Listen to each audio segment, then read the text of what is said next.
नमस्कार, विपुल सिंह के साथ आप देख रहे हैं डिजिटल न्यूज़ 20। अभी हम कुढ़न्नी विधानसभा क्षेत्र के विधायक डॉक्टर अनिल कुमार सहनी जी के साथ हैं। कुढ़न्नी के विकास कार्यों पर कितनी गति आई है और वहां कितना विकास हुआ है, इस पर चर्चा करेंगे। अनिल सहनी जी का हम परिचय करवाना चाहते हैं कि वो 2 बार राज्यसभा के सांसद रहे हैं, जमीनी स्तर के नेता रहे हैं। इनकी जो शिक्षा है वो अन्य जो बिहार में जो नेता हैं उनसे कहीं ज़्यादा है। अनिल सहनी जी, आपका डिजिटल न्यूज़ 20 में स्वागत है। धन्यवाद विपुल जी। और आपके माध्यम से सबसे पहले तो सूबे बिहार और हमारे कुढ़न्नी के मतदाता मालिकों, भाइयों बहनों को नववर्ष का, गणतंत्र दिवस का हार्दिक शुभकामना और बधाई देना चाहते हैं। और जिस प्रकार से हमारे कुढ़न्नी विधानसभा क्षेत्र में जो समाजवादियों का गढ़ रहा है, आज हम लोग वहाँ के मूलभूत समस्याओं को लेकर बराबर कार्य करते रहे हैं।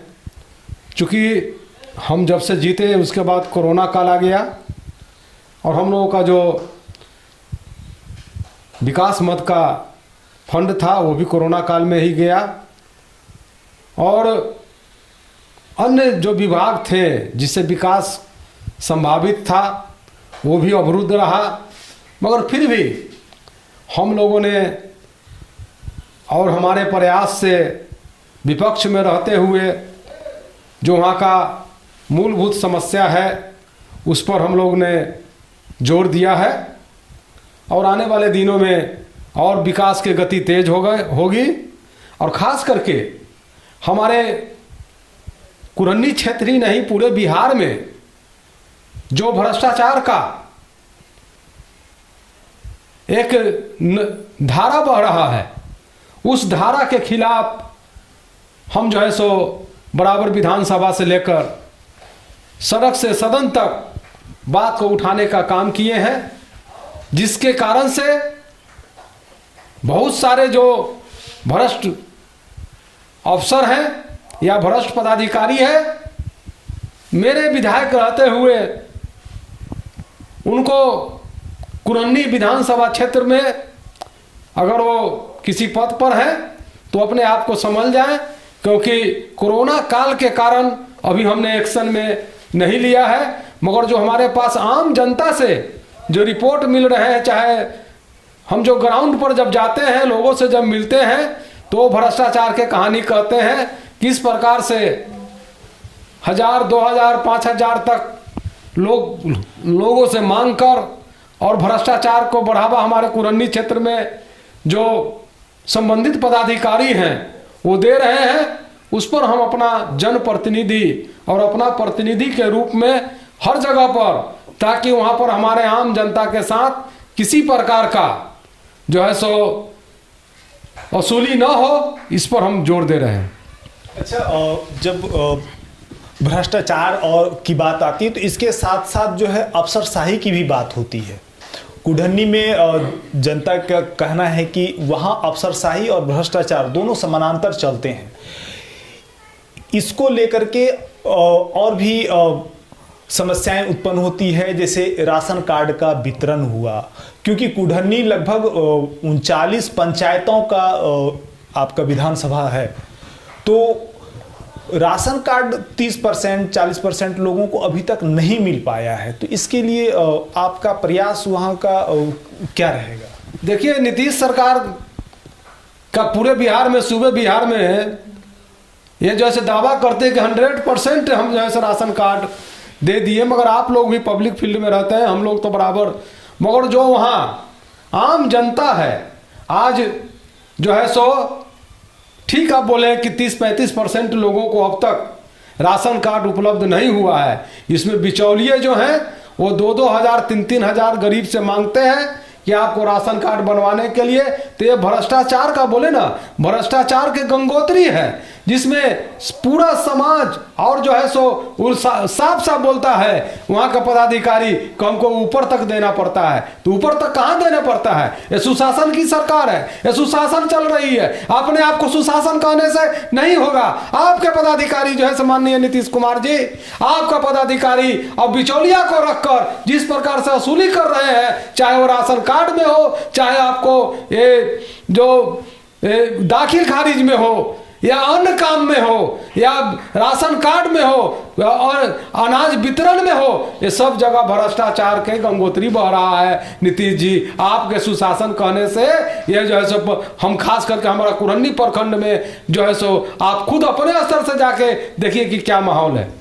अच्छा, एक सवाल ये रहता है कि जब आप सरकार की योजनाओं की बात करते हैं तो उनके 7 निश्चय जो योजना है तो वो वहाँ पर कितना उतर पाई है जमीनी स्तर पर?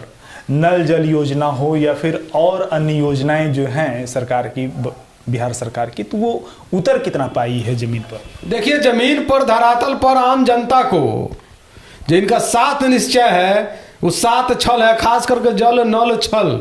हमने माननीय मुख्यमंत्री नीतीश कुमार जी का जब समीक्षक बैठक था मुजफ्फरपुर में, जब इस समाज सुधार के यात्रा पर निकले थे, तो हास्यास्पद है कि जिनका 17 साल 16 साल 17 साल से सरकार चल रही है वो अभी तक ले समाज सुधार नहीं कर पाए।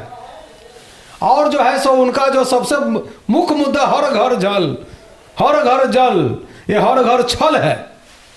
मैंने कहा था माननीय मुख्यमंत्री नीतीश कुमार जी से, सभी उपस्थित पदाधिकारियों के समक्ष, कि आप का रिपोर्ट जो है सरासर गलत है, खास करके कुरन्नी विधानसभा क्षेत्र में। मैंने स्पष्ट रूप से समीक्षक बैठक में माननीय नीतीश कुमार जी से अनुरोध किया कि आप बाई कार ही जाएंगे पटना, और आप जब रामदयालु से आगे बढ़ेंगे तो हमारा कुरन्नी क्षेत्र शुरू हो जाता है फकुली तक, गोरौल तक। हमारा रामदयालु से और गोरौल तक, फकुली तक हमारा कुरन्नी विधानसभा क्षेत्र है, जिसमें 7-8 पंचायत आपको मिलेंगे। मैं माननीय मुख्यमंत्री जी आपसे निवेदन करता हूं कि आप रुककर एक पंचायत के कम से कम देख लीजिए कि आपका जल नल योजना का क्या हाल है। जहां भी हम लोग जाते हैं जनता मांग कर रही है कि हमको चापाकल दीजिए, तो हम कहते हैं भाई हर घर जल नल हो गया तो चापाकल की क्या जरूरत है? तो कहे कि सब खा गया, सब 3 नंबर का सामान लगा दिया, न कहीं पाइप फूट गया, कहीं मेंटेनेंस नहीं है, कहीं बिजली नहीं है, कहीं उसका अथी जो है सो मोटर नहीं चल रहा है, तो जल कहां से मिलेगा? आज जो है सो गरीब जनता हमारे क्षेत्र की नहीं, सूबे बिहार की जनता जो है सो आज ये जल नल से त्राहिमाम है। न तो उसको चापाकल है, अब न वो कल चल रहा है। अब कहाँ के पानी पिएंगे ये नीतीश जी सुशासन काल में बतावेंगे। अच्छा, एक चीज़ ये देखा जाता है कि कुढ़न्नी जो है एक बड़ा प्रखंड है। नीतीश जी भी वहाँ गए हुए थे और वहाँ के लोगों का भी मांग है कि जब दूर दराज से कुढ़न्नी आते हैं तो आने में बहुत सारी समस्याएं होती हैं। इसके साथ साथ एक प्रखंड, मनिहारी प्रखंड बनाने की भी मांग वहाँ की जनता की बरसों से रही है। तो क्या मनिहारी को प्रखंड बनाया जाएगा आने वाले समय में? देखिए, हमारे आदरणीय मुख्यमंत्री नीतीश कुमार जी जब अपने जनता दल यू के उम्मीदवार के पक्ष में चुनाव प्रचार करने गए थे तो वही मनिहारी हाई स्कूल में उनकी सभा हुई थी और उसमें स्पष्ट रूप से बोले थे कि मैं मनिहारी जब ही इसके बाद आऊँगा तो यहाँ का प्रखंड बन जाएगा, मनिहारी प्रखंड बन जाएगा। मगर वो आज तक 10-12 साल इनका घोषणा हो गया, संजोग है वो अपने जमान पर अभी तक खड़े उतरे हैं। चूंकि जब प्रखंड ही नहीं बना तो अभी तक मनिहारी मुंह दिखाने के लिए नहीं गए हैं कि हमको लोग वहाँ के खोजेगा। मैंने कई बार विधानसभा से लेकर लिखित रूप से मैंने मनिहारी को प्रखंड बनाने का जो है सो मांग किया है और हमारा पूरे देश में ही नहीं पूरे एशिया में सबसे बड़ा विधानसभा और सबसे बड़ा प्रखंड अगर है तो है कुढ़न्नी प्रखंड, जहाँ पर 39 पंचायत और 2 नगर पंचायत अभी हुए हैं, वो जो है सो चल रहे हैं और उसमें एक ही प्रखंड है, जिस कारण से स्वाभाविक है कि 10-15 किलोमीटर दूरी से लोगों को प्रखंड में काम कराने के लिए जाना पड़ता है। मैं आपके माध्यम से मैं मांग करता हूं इस सरकार से कि आप जल्द से जल्द मनियारी प्रखंड घोषित करें और वहां के आम जनता को सुविधा दें, ताकि आम जनता जो है सो अपने काम को सुचारू रूप से करा सके और भ्रष्टाचार रूपी जो आपका गंगा बह रहा है उसमें रोक लग सके। अच्छा, एक ये आप हमेशा अपने भाषणों में मीडिया के सामने एक दो शब्द ऐसे हैं जो कि आपको लगातार जनता से जोड़ने का काम करता है। एक तो आप दलित, महादलित, पिछड़े, अति पिछड़े की बात करते ही हैं। इससे हट करके आप गरीब स्वर्णों की भी बात करते हैं। तो क्या गरीब स्वर्णों को उसका योजनाओं का लाभ मिलने में किन किन चीज़ों का समस्या उनको होता है? देखिए, मैंने बराबर शोषित उपेक्षित गरीब, गुरबा, पिछड़ा, अति पिछड़ा, स्वर्ण गरीबों के जो आज जो है सो बिहार खास करके देश में तो होता ही है, सबसे ज़्यादा बिहार में जातिवाद पर राजनीति होती है और उसके अनुसार लोग वोट देते हैं। तो आज आप देख लीजिए देश का क्या स्थिति है। जो नरेंद्र मोदी जी बराबर बोलते थे कि हम सत्ता में आवेंगे, 1914 में पहली बार जब घोषणा चिल्ला चिल्ला के बोलते थे कि हर साल 2 करोड़ हम रोजगार देंगे, 2 करोड़ हम नौकरी देंगे। वो बोलते थे कि हम अति पिछड़ा से आते हैं, बिहार में पिछड़ा से आते हैं, चाय बेचने वाले का बेटा है, हम दर्द जानते हैं बेरोजगारों का। तो आप तो रोजगार दे नहीं पाए, उल्टे जितना रोजगार है उसको खत्म कर दिए। इस 6-7 वर्ष के आपके शासनकाल में नरेंद्र मोदी जी ने पूरे देश को बेचने का प्लान बनाया है और पूरे देश को बेचकर जो स्वर्ण गरीबों के लिए जो आरक्षण 10% दिया गया, मंडल कमीशन में 27% आरक्षण पिछड़ों के लिए दिया गया, दलितों के लिए जो अम्बेडकर साहब जो आरक्षण देने के काम किए, आज जो सारा के सारा आरक्षण खतरा में पड़ गया है। क्योंकि जब रेल से लेकर हवाई जहाज से लेकर आपका जितना भी है जल, जमीन, आसमान, वो सब जब निजीकरण हो जाएगा तो सर निजीकरण में तो अम्बेडकर जी लागू नहीं किए आरक्षण, तो इनका आरक्षण को समाप्त करने का प्लान है, जिससे शोषित उपेक्षित गरीब, गुरबा, दलित, पिछड़ा, अति पिछड़ा और स्वर्ण गरीब के लोग भी इससे खासा प्रभावित होंगे, क्योंकि निजी क्षेत्र में किसी प्रकार का आरक्षण नहीं है। मैंने संसद में मांग किया था, नरेंद्र मोदी जी के सामने बैठे थे, मैं उनसे मांग किया था जिस समय मैं राज्यसभा का सदस्य था कि जब आप सब चीज को निजीकरण कर रहे हैं तो आप जो है सो आने वाले दिनों में निजीकरण में भी जो अम्बेडकर जी और जो हमारे कर्पूरी ठाकुर जी और जो हमारे मंडल कमीशन के अनुसार जो आरक्षण लागू है उस चीज को लागू करने का काम कीजिए। मगर उस पर तो राय नहीं दिए, मगर दिन प्रतिदिन ये हर क्षेत्र को सरकारीकरण को निजीकरण करते जा रहे हैं, जिस कारण से आज जो है सो लाखों करोड़ों के जनसंख्या में लोग को छटनी किया जा रहा है। आज लोग सड़क पर आ गए हैं और अब भीख मांगने के लिए मजबूर है इस सरकार के अंतर्गत। एक चीज ये देखने को मिलता है कि बिहार में शराबबंदी के लगभग 5-6 साल हो चुके हैं, तो ये ज़मीनी स्तर पर तो दिख नहीं रहा है, क्योंकि बिहार में 2 बड़ी घटनाएं हो गई हैं तत्काल में। सीएम नीतीश के गृह जिले में ही, नीतीश कुमार के गृह जिले में ही लगभग 12 से ज़्यादा लोगों की मृत्यु हो गई है। तो शराबबंदी कहाँ तक उचित है? देखिए, शराबबंदी पर मैंने सदन में बिहार विधानसभा में स्पष्ट रूप से कहा था कि माननीय मुख्यमंत्री नीतीश कुमार जी के 17 वर्ष के शासन इस बिहार में होने जा रहा है और इस 17 वर्ष के शासन काल में एक भी उद्योग नहीं लगाए। मैंने नहीं बोला, ये पूरे सदन के विधायक लोग बोले, पक्ष और विपक्ष के लोग भी बोले कि एक भी उद्योग नहीं लगा। उद्योग पर चर्चा चल रही थी, शाहनवाज हुसैन मुख्यमंत्री जी सभी लोग उस बैठक में बैठे हुए थे। जब मेरा बारी आया तो मैंने कहा कि हमारे सदन में बहुत सारे विधायक बोले कि एक भी उद्योग नहीं लगा, मगर मैं कहना चाहता हूं कि माननीय मुख्यमंत्री नीतीश कुमार के शासन काल में एक उद्योग जरूर लगा है और उसका उद्योग का नाम है जहरीली शराब का उद्योग। जहरीली शराब का उद्योग गांव-गांव में उन्होंने खुलवाकर और गरीबों को मरवाने का काम किए। हमारे कुरंडी विधानसभा क्षेत्र से लेकर मुजफ्फरपुर, गायघाट, बेतिया, दरभंगा, सिवान, कौन ऐसा जिला बचा हुआ है? अब तो उनके यहां नालंदा में भी 14 लोग मर गए और कितने लोगों का आंख चला गया। तो ये जो है नीतीश कुमार जी का गिरी जिला में भी शराब, और शराब का ही नहीं, जहरीली शराब का उद्योग खुला है। इस जहरीली शराब के उद्योग से आज जो है सो कोई उद्योग नहीं खोल पाए, ये जहरीली शराब का उद्योग जरूर खोल दिए।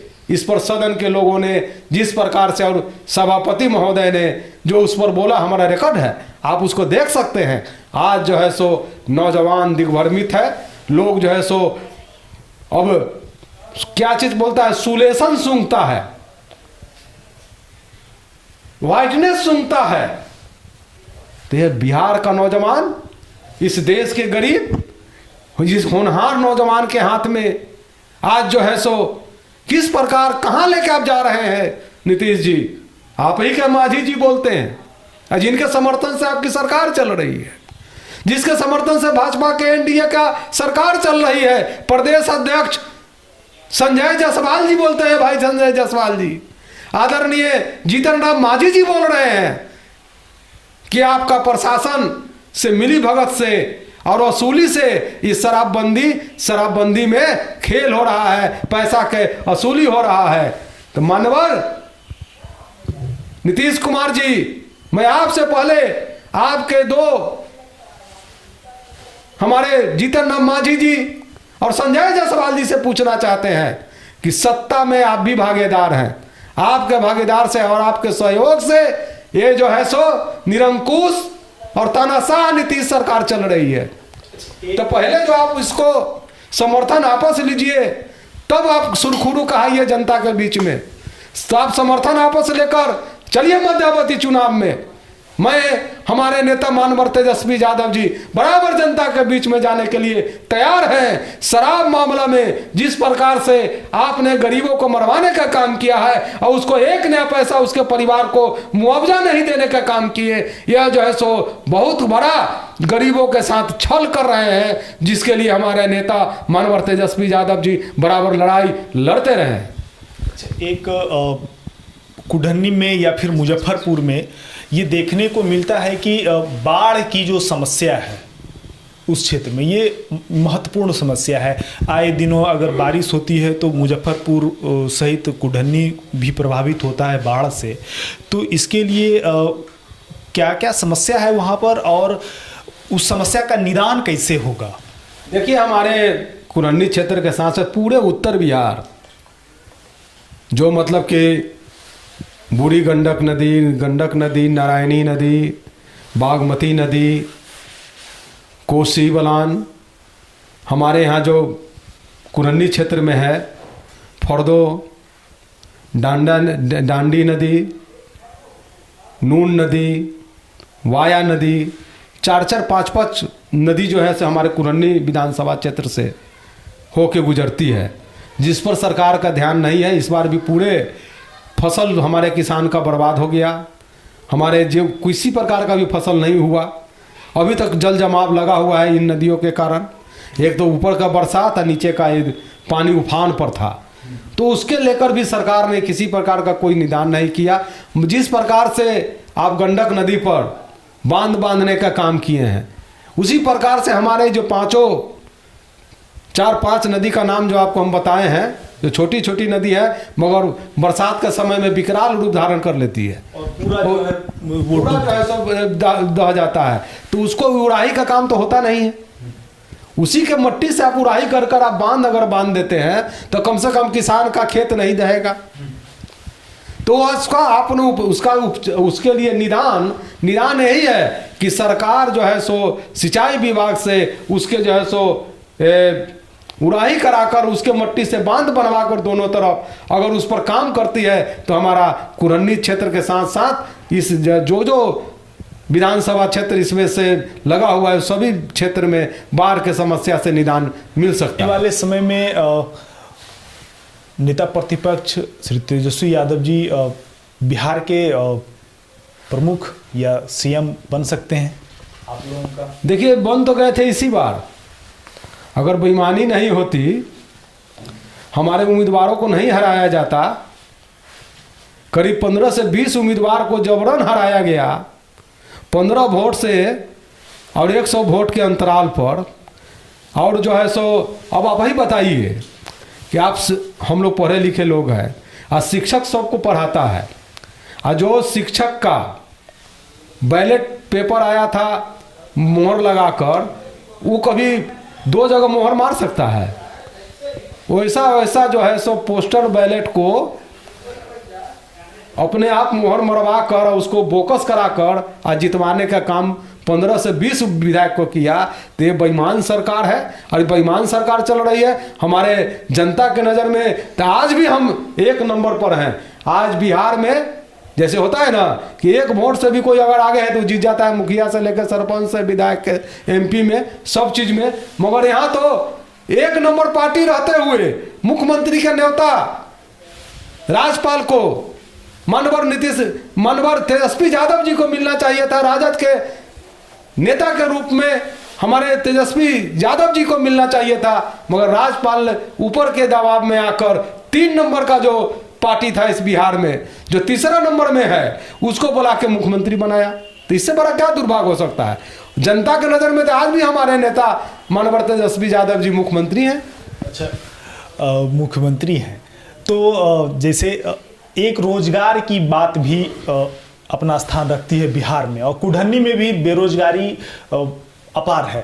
तो 19 लाख रोजगार और 10 लाख नौकरी, ये आने वाले समय में क्या इसका समीकरण रहेगा? देखिए, हमारे नेता प्रतिपक्ष और हमारे घोषणा पत्र में स्पष्ट रूप से कहे थे कि हम लोग, और तेजस्वी जी स्पष्ट रूप से बोले थे कि हमारा कैबिनेट का सबसे पहला बैठक जब होगा तो 10 लाख बिहार में हम नौकरी देंगे। रोजगार नहीं, रोजगार में बहुत आ जाता है, हम नौकरी देंगे। और उसी को भरपाई के लिए बाद में NDA के और ये सब जो नीतीश कुमार की पार्टी ये सब मिलकर घोषणा किया दिग्भ्रमित करने के लिए कि हम 19 लाख देंगे। तो अभी तक ले तो जो है सो आप 1900 भी नौकरी बिहार में बेरोजगारों को नहीं दिए हैं। यह बिहार की जनता, नौजवान और बेरोजगार नौजवान युवा आपको खोज रहा है कि 19 लाख रोजगार 1 साल बीत गए, आपने क्या दिया? अच्छा, मुजफ्फरपुर सामान्यतः लीची और चूड़ी के लिए जाना जाता है। लीची तो चलिए अपनी प्रसिद्धि के कारण वो आगे बढ़ा, लेकिन चूड़ी का जो व्यापार है, वहाँ का जो उद्योग है, वो धीरे धीरे कम होता जा रहा है और सामान्यतः अब समाप्ति के कगार पर ही है। अगर राजद की सरकार बनती है और आप भी उस जिले से आते हैं तो चूड़ी का व्यापार आगे बढ़ाने का प्रयास आप लोग करेंगे क्या? देखिए, जहाँ तक चूड़ी की सवाल है तो चूड़ी हमारे बिहार में मुजफ्फरपुर में नहीं होता है, वहाँ होता है लहठी। लहठी का व्यापार होता है, लहठी का उद्योग है।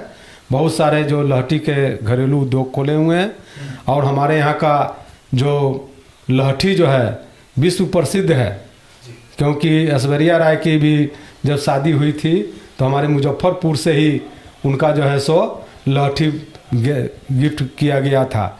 और अभी हमारे मानवर नेता प्रतिपक्ष और बिहार के भविष्य तेजस्वी यादव जी का भी शुभ विवाह हुआ है, तो गिफ्ट में मुजफ्फरपुर का जो है सो लहठी दिया गया है। मुजफ्फरपुर में उसका उद्योग है।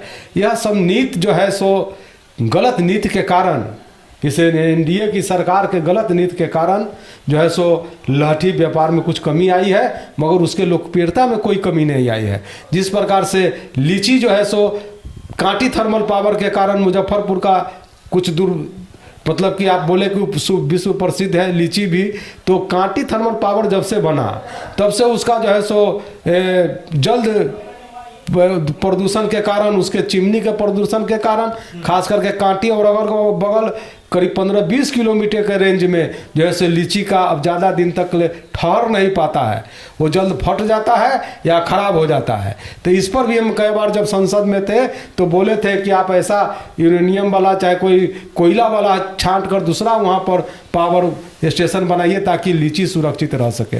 तो आज लीची पर भी वहाँ पर खतरा है, जिसके लिए जागरूकता लाने की ज़रूरत है। और जहाँ जहाँ थर्मल पावर है, जिसके ऊपर से चिमनी से राख निकलता है, वैसे थर्मल पावर को अभी जो है सो अत्याधुनिक थर्मल पावर बनाकर और वहाँ पर बिजली का उत्पादन करना चाहिए। कुढ़नी की जनता को आप क्या संदेश देना चाहते हैं हमारे माध्यम से? आपके माध्यम से विपुल जी यही हम संदेश देना चाहते हैं पूरे कुढ़नी के मतदाता मालिकों, भाइयों बहनों को कि आप के लिए, आपके सेवा के लिए हम बराबर तत्पर हैं और बराबर हम आपके हक की लड़ाई सदन से सड़क तक लड़ने के लिए तैयार हैं और लड़ भी रहे हैं। खास करके जो हमारे कुढ़नी में जो भ्रष्टाचार है उसके खिलाफ में हम लड़ाई लड़ रहे हैं। और आपके माध्यम से ये भी हम निवेदन करना चाहते हैं कि आप सभी मतदाता मालिकों, भाइयों बहनों, युवा नौजवानों, सभी लोग आप जब भी हम कोई आंदोलन करें इस सरकार के खिलाफ में, भ्रष्टाचार के खिलाफ में, तो आपका आशीर्वाद बराबर मुझे मिलता रहे ताकि मेरा हौसला बुलंद रहे और इन भ्रष्टाचारियों से हम अपने विधायक काल में कुढ़नी को मुक्त करा सके। क्योंकि जो भी भ्रष्टाचार है वह भ्रष्टाचार नीचे से नहीं है, वह भ्रष्टाचार ऊपर से है, जो नीचे से वसूल कर फिर ऊपर जाता है और यह जो है सो रिंग की तरह जो है सो चल रहा है। इसी के खिलाफ हम जो है सो बराबर लड़ाई लड़ते रहेंगे। हमारे साथ डॉक्टर अनिल कुमार सैनी जी थे, बहुत ही प्रखर नेता और यहाँ तक जमीनी स्तर से नेता। और कुढ़नी सामान्यतः समाजवादियों का गढ़ रह चुका है और एक दो बार भाजपा और फिर जेडीयू की भी सरकार, वहाँ से मंत्री भी एक विधायक रहे हैं। तो हमारे साथ अनिल कुमार जी का धन्यवाद। और कुढ़नी की जनता से सीधा संवाद हम लोग कर पाए हैं सामान्यतः, तो इसके लिए धन्यवाद।